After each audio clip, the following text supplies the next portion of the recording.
ආයුබෝවන් ඔන්න ඉතින් පහුගිය වීඩියෝ එකේදී පොරොන්දු විදිහට අපි ඔයගලන් හම්බ වෙන්න ආයෙත් ආවා. අද අපි ඇත්තටම කතා කරන්න බලාපොරොත්තු වෙන්නේ ලංකාවෙන් බැහැරව ජීවත් වෙන ශ්‍රී ලාංකික අපේ දරුවන් ගැන. විශේෂයෙන්ම මේ මාතෘකාව මට කතා කරන්න අවශ්‍යයි කියලා හිතුනේ පහුගිය වසර 5 වගේ කාල සීමාව තුළ ටිකක් වැඩි පිරිසක් ලංකාවෙන් බැහැරව වෙනත් රටවල් වල පදිංචිට ආවා. මෙතනදී බොහෝ දෙමව්පියන් ඒගොල්ලන්ගේ හයර් ස්ටඩීස් වලට වෙන්න පුළුවන්, රැකියාවලට වෙන්න පුළුවන්, බොහෝ රටවල් වලට සංක්‍රමණය වුණා තනියම නෙමෙයි දරුවොත් එක්ක.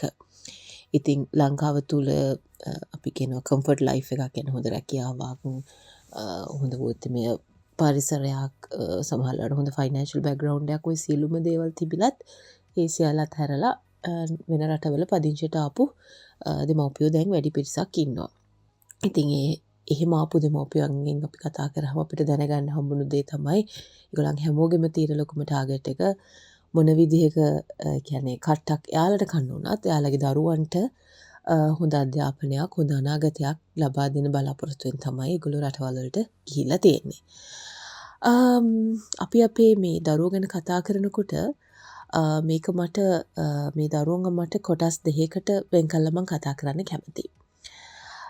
මුලින්ම කියනවා නම් එක කොටසක් ලංකාවෙන් ඇවිල්ලා තිනවා බොහොම පුංචි වයසේදී. ඒක අවුරුදු 2 3 ඒ වගේ වයස් සීමාවෙත්. කියන්නේ ඒගොල්ලන්ට ලොකු මතකයක්, ලොකු ඇටැච්මන්ට් එකක් නැහැ ලංකාවත් එක්ක. ඒගොල්ලෝ පුංචි වයසේදී තමයි වෙන රටකට ඇවිල්ලා තියෙන්නේ.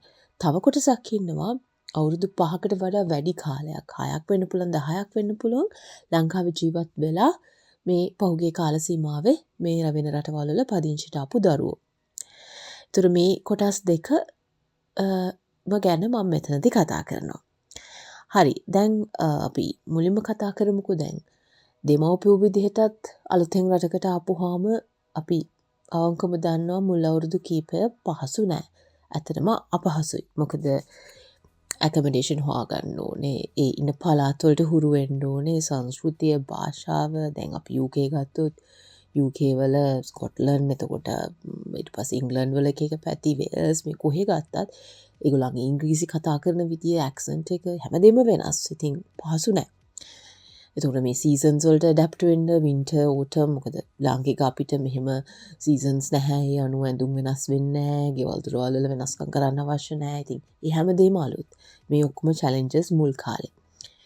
ඒ වගේම දරුවන්ටත් මේ චැලෙන්ජස් වලට අමතරව ඒගොල්ලන්ටත් මේ නව පරිසරයට හුරු වෙන්න, අලුත් යාළුවෝ හදාගන්න, පාසල් වලට අනුගත වෙන්න, මේ දේවල් පහසු නැහැ. හරි.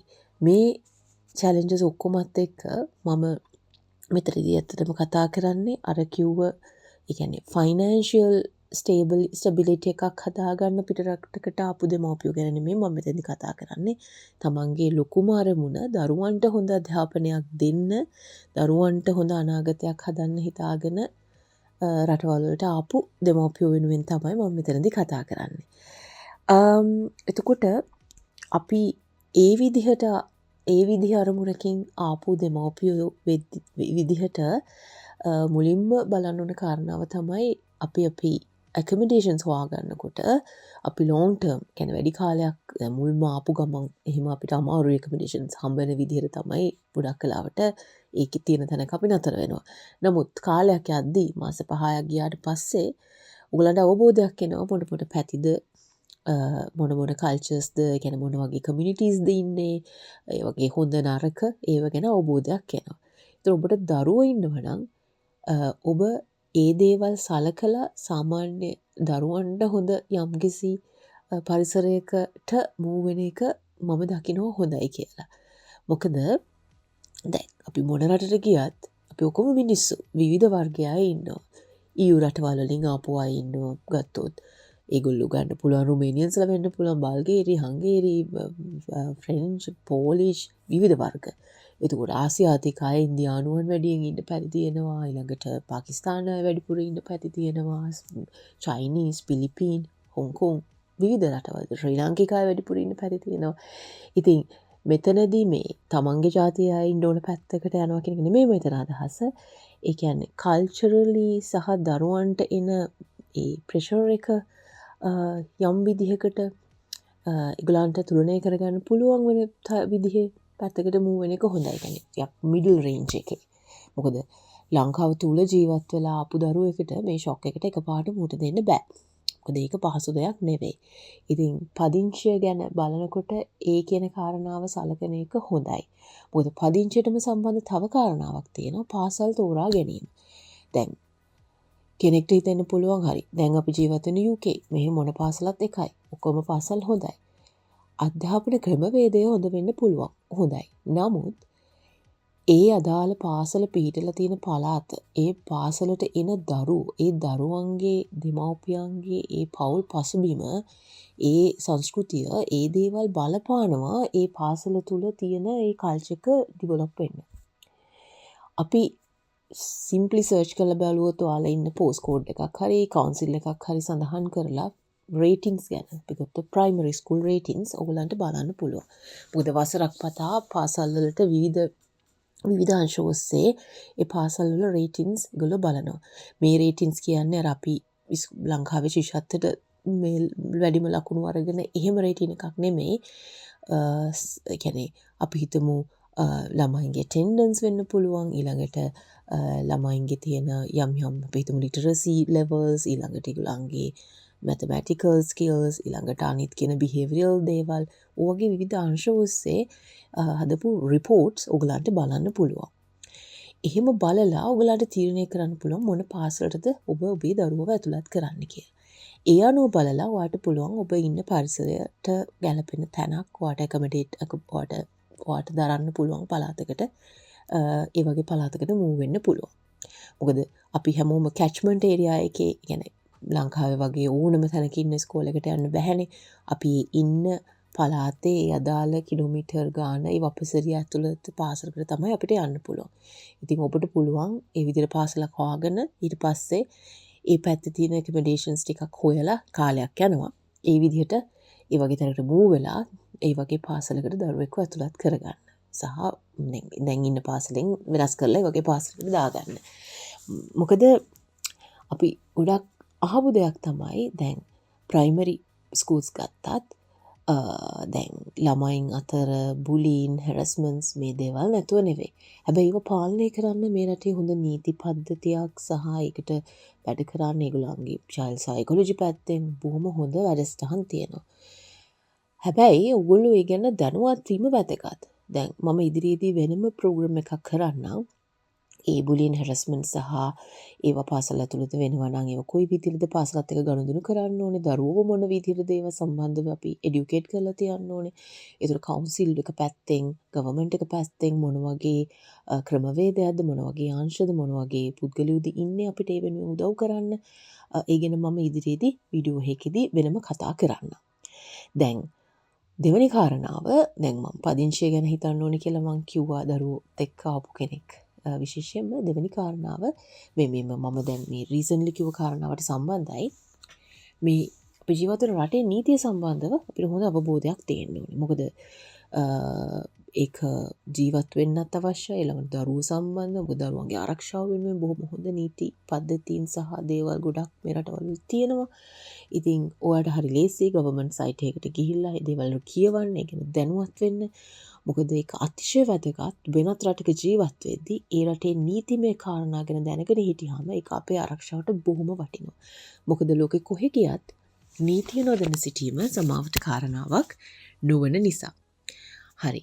එතකොට මම තුන්වෙනි කාරණාව අද කතා කරන්න හිටියේ දැන් ඔගලන්ගේ දරුවන්ව මෙහි සමාජයට පුරුදු කරද්දී අපි මේ රටවල් වල තියෙන කල්චරල් ඩේස්, ඉවෙන්ට්ස් ඒ දේවල් අපිට ඉග්නෝර් කරන්න බෑ.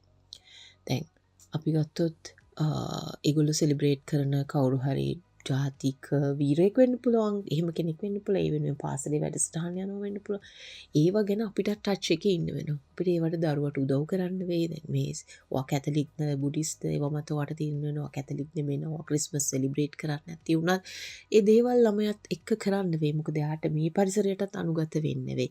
ඔබ යාගම ඔබ අදහන ඒ කොටස එහෙමම තියාගෙන දරුවට මෙහිට හුරු වෙන්න ඇයි ඒ ෆන්ක්ෂන් එක තියෙන්නේ මොකක්ද ඒකේ තේරුම පාසලේ යෙදෙන අධ්‍යාපනයට අමතරව ඔබටත් පුළුවන් දරුවට ඒ ගැන අවබෝධයක් දෙන්න. ඒ වගේම හැලෝවීන් වෙන්න පුළුවන් ඊළඟට සමහර කල්චරල් ඩේස් ලිටරසි සම්බන්ධ තියෙන විශේෂ පුද්ගලයෝ සෙලිබ්‍රේට් කරන දවස් තියෙන ඒවා ගැන අපි දැනුවත් වෙන එක හරි වැදගත් දෙමව්පියෝ විදිහට. ඊළඟට දැන් මෙහි ජීවත් වෙනකොට දරුවන්ට අපිට පුරුදු කරන්න නම් මැනර්ස් මොනවාද මෙහි හොඳ පුරුදු. ඒ කියන්නේ අපිට තියෙන අපේ හොඳ පුරුදුත් එක්කම අපි කතා කරනකොට අපි මොනවද වචන පාවිච්චි කරන්න ඕනේ. ඇයි අපි ප්ලීස් තැන්ක් යූ කියන වචන පාවිච්චි කරන්න ඕනේ.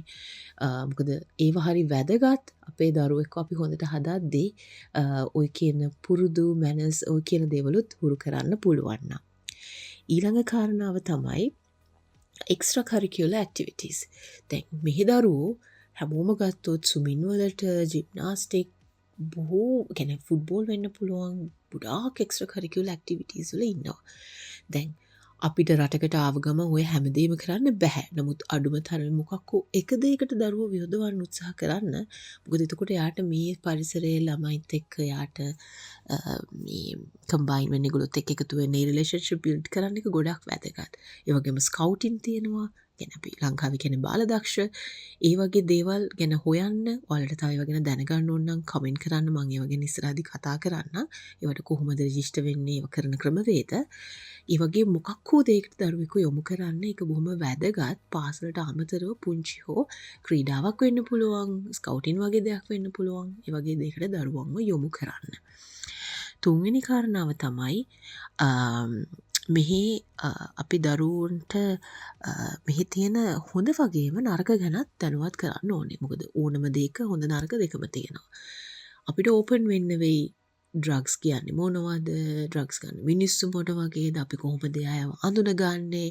අපිට නොදන්න කෙනෙක් අපිට එහෙම දෙයක් දුන්නොත් ටොෆි එකක්වත් අපි කන්නේ නැහැ. දැන් අප ලංකාවේ හිටියත් අපි මේ දැනුම දරුවන්ට දෙනවනේ. ඒව ගැන අවෑනස් එකක් දෙන එක හරි වැදගත්. ඒ වගේම මෙහි දරුවෝ ඒ මගේකෝ ඉන්න පරිසරය හරි වැදගත් කියලා සමහර වෙලාවට bad words කියන්නේ swear words ඒවා දැනගන්න ඕයිගොල්ලෝ කියයි F word B words විවිධ නම් වලින්. ඒතර අම්මලා තාත්තලා විදිහට අපිටත් අවබෝධයක් තියෙනනේ පුතා දුව. මොකද යාලා meanings දන්නේ නැහැ. මොකද ඒගොල්ලෝ සිංහල ළමයිනේ. meanings දන්නේ නැතුව කලමයි කියන නිසා කියන්න පුළුවන්. එතකොට ඒවා ගැන ඔගොල්ලෝ දැනුවත් වෙන්න ඕනේ. දැන් මේ වීඩියෝ එකේ මම basic points ටිකක් කතා කරන්නේ. මම ඊළඟ වීඩියෝ එකේදී කතා කරනවා මේ continuous conversation එකක් ඇයි වැදගත් දරුවොත් එක්ක දිනපතා ඒගොල්ලෝ primary හිටියත් secondary හිටියත් දෙමව්පිය විදිහට daily මේ මොහොම positive මේ දවසේ වෙච්ච කාරණා ගැන කතා කරන මේ conversation එක කොහොමද build කරන්න කියන එක මම ඊළඟ වීඩියෝ එකේදී කතා කරන්න බලාපොරොත්තු වෙනවා. ඉතින් අදට මම මේ කාරණා ටික ගැන විතරයි කතා කරන්නේ. නමුත් මම ඊළඟ වීඩියෝ එකේදී බලාපොරොත්තු වෙනවා තවදුරටත් in detail මේ දරුවන්ව ඇඩප්ට් කර ගැනීම සම්බන්ධව තියෙන බොහොම වැදගත් කාරණා කීපයක් කතා කරන්න. නීතිමය කාරණා, එතකොට abuse harassments පැත්තෙන්, bullying harassments පැත්තෙන් තියෙන නීතිමය කාරණා මේ කියන කාරණා මම ඊළඟ වීඩියෝ එකේදී කතා කරන්න බලාපොරොත්තු වෙනවා. එහෙනම් අදට ගිහින් එන්නම්. ඔයගොල්ලෝ හැමෝම කරන කියන යහපත් කටයුතු සාර්ථක වෙන්න ප්‍රාර්ථනා කරනවා. බොහොම ස්තුතියි.